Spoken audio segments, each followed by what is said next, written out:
तर आज आहे आषाढी एकादश, तर एकादशीनं दुप्पट खाशी असं भरपूर लोक म्हणतात.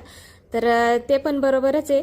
पण आज आहे ना एवढं काही म्हणजे बनवलेलं नव्हतं. तर साबुदाण्याची खिचडीच बनवली होती मुलांच्या टिफिनसाठी आणि तेच आमच्या म्हणजे नाश्त्यासाठी पण झाली. आणि मला आहे ना आज बनवायची होती डबल परत खिचडीच. झालं असं की शेंगदाणेच संपले होते, त्याच्यामुळे मग लाडोला आणि मला आहे ना परत बाहेर जावं लागलं, कारण मिस्टर दुपारच्या वेळी जेवायला येतं. त्याच्या आधी म्हटलं खिचडी बनवून तयार झाली पाहिजे. आणि जायच्या वेळेस तर काही मी व्हिडिओ बनवला नाही, कारण लाडूला धरलेलं होतं, पिशवी होती माझ्याकडं, आणि त्याच्यामुळे मग मला काही व्हिडिओ बनवता आला नाही. पण आल्यानंतर बघा लाडूला माहीत होतं काय काय मी शॉपिंग केली आहे. तर काही नाही, चॉकलेट आणले होते तेच तो शोधत होता आणि त्याचा खाऊ. तर मग त्याला खायला दिला खाऊ आणि शेंगदाणे घेऊन आम्ही रिटर्न आलो. आणि बघा मिस्टरांना यायच्या आधी मी खिचडी बनवली, त्याचा काही शूट घेता आला नाही कारण वेळ खूप कमी राहिला होता त्याच्यामुळे. तर पटपट बनवून घेतली आणि लाडू बघा कसं किचनमध्ये डोकं बघतोय. चला भेटू पुढच्या व्हिडिओत, बाय बाय.